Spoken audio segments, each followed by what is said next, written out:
Imagine waking up one morning only to discover that strangers have drawn new borders across your homeland without asking you, without your permission, and without ever setting foot in your village. That is one of the greatest tragedies in African history.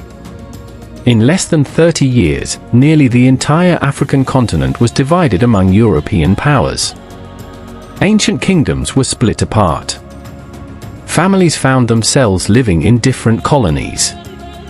Powerful rulers were forced into impossible wars.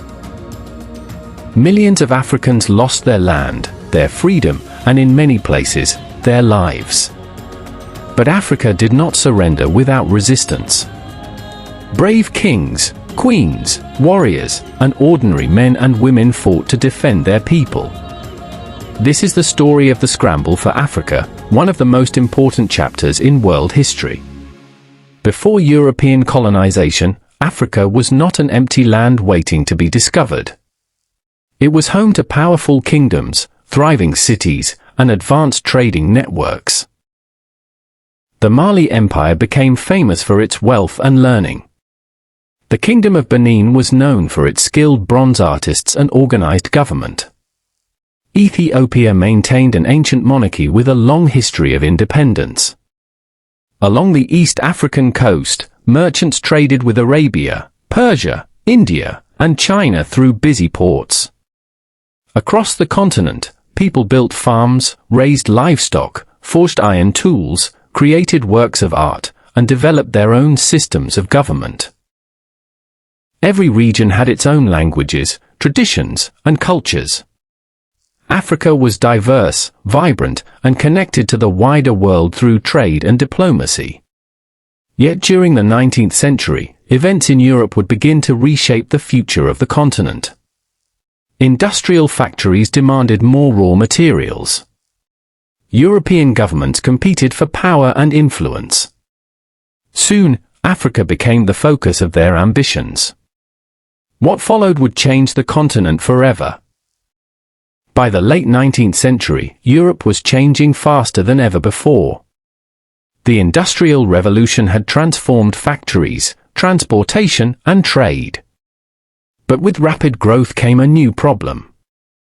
European industries needed enormous amounts of raw materials to keep their factories running. They needed rubber for machines, cotton for textile factories, copper for electrical equipment, gold and diamonds to strengthen their economies, and palm oil for manufacturing products used every day. Africa was rich in many of these valuable resources. But natural wealth was only part of the story. European nations were locked in fierce competition. Britain wanted to expand its empire. France sought more territory. Germany, recently united as a nation, wanted colonies to prove its growing power. Belgium, Portugal, Italy, and Spain also wanted a share. To European leaders, colonies meant wealth, military strength, and international prestige. Soon, competition turned into a race. A race to claim as much African land as possible. What happened next would reshape the future of an entire continent. November 1884, representatives from Europe's most powerful nations gathered in Berlin, the capital of Germany. The meeting was organized by German Chancellor Otto von Bismarck. Officially, the conference was meant to prevent conflict between European powers as they competed for influence in Africa. But for Africa, it marked the beginning of one of the darkest chapters in its history. Representatives from Britain, France, Germany, Belgium, Portugal, Spain, and several other European countries sat around the same table. They studied maps, drew lines, negotiated borders, and discussed territories. Yet there was one shocking fact. Not a single African king, queen, or leader was invited. Millions of people had no voice in decisions about their own lands. Rivers, mountains, forests, and even communities that had lived together for generations were divided by borders drawn on paper.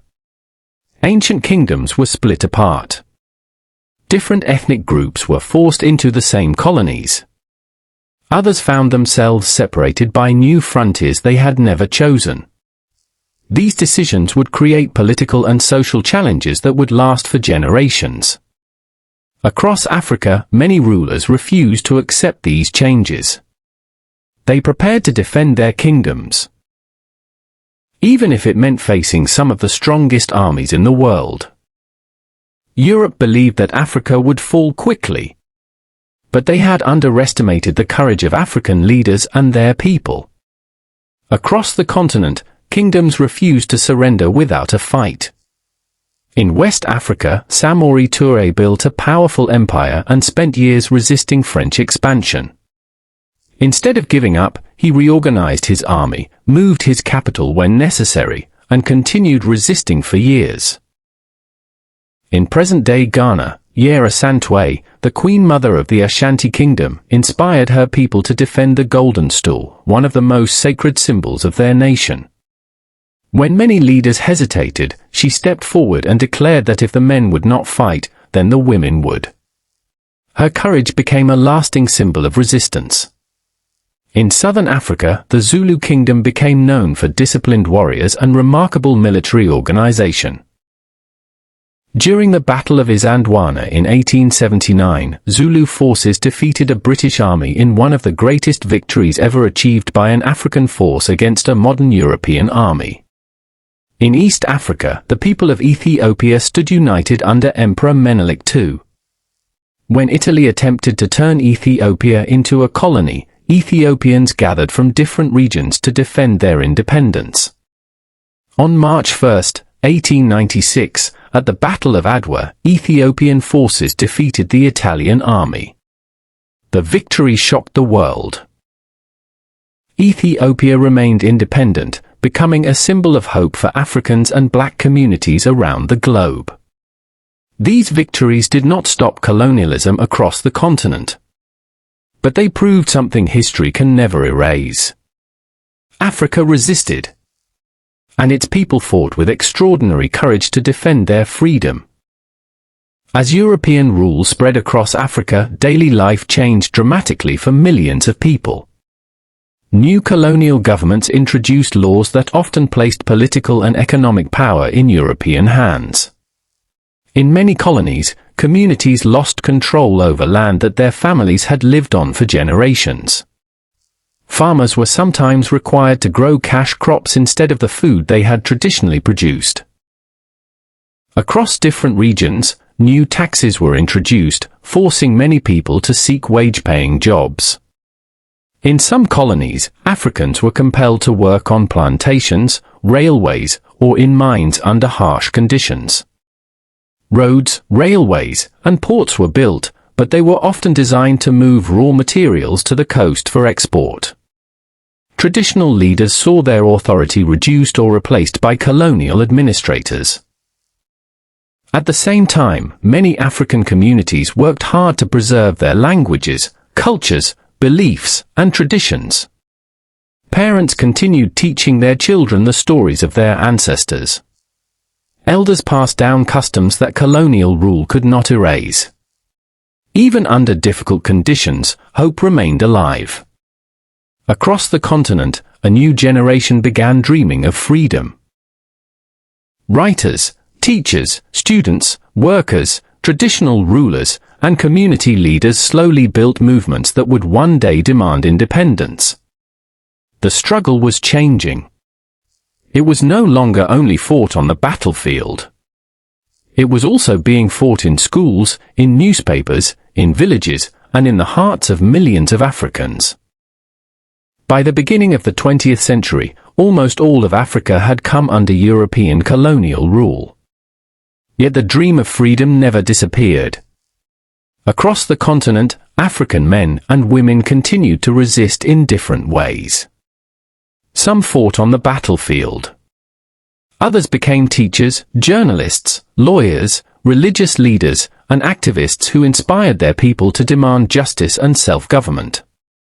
After the Second World War, independence movements grew stronger across Africa. One by one, African nations regained their independence. Ghana became the first sub-Saharan African colony to gain independence in 1957, inspiring many others to follow. In the years that followed, country after country achieved self-rule. Today, the borders created during the colonial era still exist in many places. They continue to influence politics, economies, and relationships between neighboring countries. The history of the Scramble for Africa is not only a story of colonization. It is also a story of courage, a story of resilience, and a story of people who refuse to let hope die. The kingdoms may have fallen, but the spirit of Africa endured. Understanding this history helps us understand the Africa of today. Because the past is never truly gone. It continues to shape the future. Thank you for watching. If you enjoyed this documentary, subscribe to the History of Africa and join us as we uncover more of Africa's remarkable past.